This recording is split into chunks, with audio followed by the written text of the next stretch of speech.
Guys, welcome to my YouTube channel.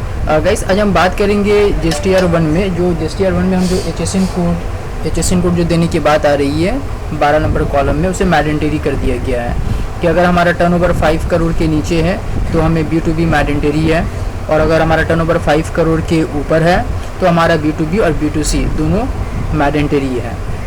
अब ये बात तो समझ में आ चुकी है गाइस कि जिन लोगों का टर्नओवर 5 करोड़ के ऊपर है, अब 5 करोड़ जिन लोगों का टर्नओवर है, उनको तो इनवॉइस पर भी एचएसएन कोड लगाना है प्लस B2B और B2C, राइट। और उन लोगों को जीएसटीआर 1 के 12 नंबर कॉलम पर भी एचएसएन डिटेल्स पुट करनी है, B2B और B2C दोनों।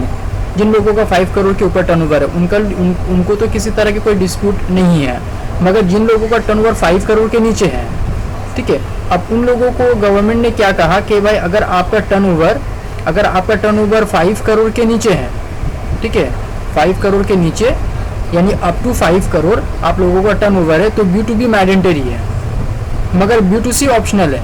मगर यहाँ पर ये बात को क्लियर नहीं किया गया है कि जीएसटीआर 1 के 12 नंबर कॉलम पे हमें या सिर्फ B2B दिखाना है, B2C नहीं दिखाना है, क्योंकि यहाँ पर बात की जा रही है on which invoices HSN code is mandatory, right. कि यहाँ पर इनवॉइस के ऊपर में हम इनवॉइस पर एचएसएन कोड मैंडेटरी है किन लोगों का, जिन लोगों का अप टू 5 करोड़ टर्नओवर है। B2B मैंडेटरी है और B2C मैंडेटरी नहीं है, वो दे भी सकते हैं नहीं भी दे सकते हैं। अब हम जीएसटीआर 1 में क्या करेंगे, हमें जीएसटीआर 1 में क्या एचएसएन कोड सिर्फ और सिर्फ B2B ही लगाना है या B2C या B2B एचएसएन कोड B2B से रिलेटेड एचएसएन कोड वहाँ पर अपलोड करेंगे और B2C से एचएसएन कोड वहाँ पर अपलोड नहीं करेंगे। तो इसका मतलब ये होगा कि हमारा जो जीएसटीआर 1 की जो समरी है वो समरी हमारा मिसमैच हो जाएगी।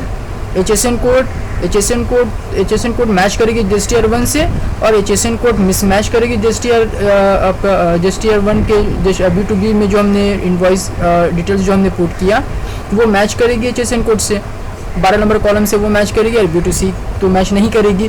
तो इस सूरत में क्या हो सकता है, गवर्नमेंट नोटिस कर सकती है, गवर्नमेंट नोटिस करेगी और वहाँ पर हमें ये बताना पड़ेगा कि हमारा B2C मैंडेटरी नहीं था, हमने इनवॉइसेस पे B2C एचएसएन कोड नहीं लगाया, जिसकी वजह से हम जीएसटीआर 1 में अपलोड नहीं कर पाए, राइट। तो गाइस यहाँ पर हमें एक काम ये करना है, जिन लोगों का सिर्फ और सिर्फ B2C ही सेल है, क्योंकि एक रजिस्टर्ड पर्सन B2B को भी सेल कर सकता है, B2C को भी सेल कर सकता है, मगर कभी कभी क्या होता है कि अगर हम रजिस्टर्ड पर्सन है तो हमारा सिर्फ और सिर्फ सेल B2C को होता है, हम B2B सेल नहीं करते हैं, ठीक है, और हमारा टर्नओवर भी अप टू 5 करोड़ है। तो वो क्या करेंगे, वो जीएसटीआर 1 में देंगे या अपनी इनवॉइसेस पे लगाएंगे, वो ऑब्वियसली अपने इनवॉइसेस पर एचएसएन कोड नहीं लगाएंगे। अब जब वो अपने इनवॉइसेस पर एचएसएन कोड नहीं लगा रहे हैं तो जीएसटीआर 1 में भी वो अपलोड नहीं कर पाएंगे इस सूरत में। तो गाइस ये प्रूफ करना पड़ेगा ऑफिसर के सामने कि हमारा B2C ऑप्शनल है, एचएसएन कोड मैंडेटरी नहीं है, हमारा कैश मेमो हम यूज़ करते हैं, तो ये पॉसिबल नहीं होता हमारे लिए। मगर जो tax payer registered person regular वाला वो B2B भी सेल कर रहा है, B2C भी सेल कर रहा है, तो जाहिर सी बात है वो अपनी स्टॉक को मेंटेन करते होंगे, स्टॉक वाइज वो टैली में या किसी और सॉफ्टवेयर में वो करते होंगे ये काम। तो ऐसा तो नहीं है ना कि वो B2B में एचएसएन लगा रहे हैं, B2C में नहीं लगा रहे हैं। तो इस सूरत में गाइस आपका जिन लोगों का अप टू 5 करोड़ टर्नओवर है उनको जीएसटीआर 1 में 12 नंबर कॉलम पर B2B की भी एचएसएन कोड पुट करनी है और प्लस B2C की भी एचएसएन कोड पुट करनी है। अगर आप ये दोनों एचएसएन कोड पुट कर देंगे तो इसका मतलब ये होगा कि हमारा समरी जो है वो मिसमैच नहीं होगा, ना ही B2B से और ना ही B2C से। B2B और B2C ये दोनों बिल्कुल मिल जाएगी 12 नंबर कॉलम एचएसएन वाइज से। तो गाइज ये हमारी ओपिनियन थी, ये सबसे बेस्ट ऑप्शन है हमारे लिए। अगर फिर हमें किसी तरह का बाद में नोटिस आ जाएगा तो फिर हमें ये प्रूफ करना पड़ेगा कि हम B2C तो नहीं दिए थे, हमारे लिए ऑप्शनल था, जबकि ऑफिसर सब जानते हैं। तो आई होप गाइज के ये डिस्प्यूट को क्लियर करने के लिए हमारे पास सबसे बेस्ट ऑप्शन ये है कि अगर हमारा टर्नओवर अप टू 5 करोड़ है तब फिर हमें जीएसटीआर 1 पर और इनवॉइस पर ये सबसे बेस्ट ऑप्शन है कि हम अपनी HSN कोड को मेंटेन करें B2B भी और B2C भी, जिसकी वजह से क्या होगा, अगर हम अपनी इनवॉइस पर B2B B2C मेंटेन करेंगे तो फिर हमारे GSTR 1 में किसी तरह की कोई प्रॉब्लम क्रिएट नहीं होगी। तब हम इजीली 12 नंबर कॉलम पर B2B और B2C दोनों HSN कोड इजीली कर सकते हैं। तब हमें ऑफिसर से भी कोई प्रॉब्लम नहीं होगी, गवर्नमेंट से भी किसी तरह की कोई प्रॉब्लम नहीं होगी। मगर जिन लोगों का सिर्फ B2C सेल है तो उन लोगों को तो कोई प्रॉब्लम ही नहीं है, ठीक है। वो क्योंकि यहाँ पर साफ बता दिया गया कि आपके इन्वॉइसेस पर मैंडेटरी नहीं है। जब इन्वॉइसेस पर मैंडेटरी नहीं है तो फिर GSTR 1 में हम कैसे करके देंगे, ये एक पॉइंट की बात है।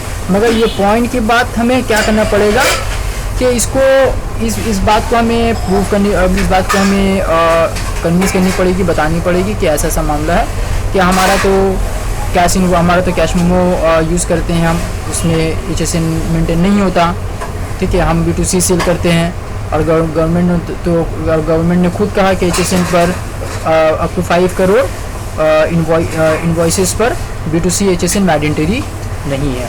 मगर मैंडेटरी नहीं है, मगर ये बात हमें याद रखनी है, जिन लोगों का सिर्फ और सिर्फ B2C सेल होता है, B2B सेल नहीं होता है, वो तो बच सकते हैं। मगर जिन लोगों का B2B और B2C सेल होता है उनके लिए बचना थोड़ी मुश्किल है, राइट। उनको अपने इन्वॉइसेस पर भी मेंटेन करनी पड़ेगी और प्लस GSTR 1 में भी उन्हें 12 नंबर कॉलम पर इस चीज़ को मेंटेन करनी पड़ेगी। जिन लोगों का सेल B2B B2C दोनों है, ठीक है। मगर जिन लोगों का B2C सेल है वो तो बच सकते हैं, मगर इन लोगों के लिए बचना थोड़ा मुश्किल है, जो दोनों ही पार्टी को सेल करते हैं, तो उनको अपने इन्वॉइसेस पर भी मेंटेन करनी पड़ेगी और GSTR 1 में भी मेंटेन करनी पड़ेगी। तो आई होप गाइस कि आपको ये बात समझ में आई। अगर आपको मेरी बात समझ में नहीं आई तो आप मुझे कमेंट बॉक्स पर आप मुझे कमेंट्स करें, तो अब मैं कोशिश करूँगा इस चीज़ को और बेहतर से मैं क्लियर करूँ, बहुत सारे पॉइंट्स के साथ, बहुत सारे रूल, बहुत सारे सेक्शन और बहुत सारे नोटिफिकेशन के साथ मैं चीज़ को प्रूव करूं। तो आई होप गाइस कि आपको मेरा ये वीडियो अच्छा लगा, आप मेरे चैनल को लाइक करें, सब्सक्राइब करें और आगे शेयर भी करें। So thank you very much for watching my video.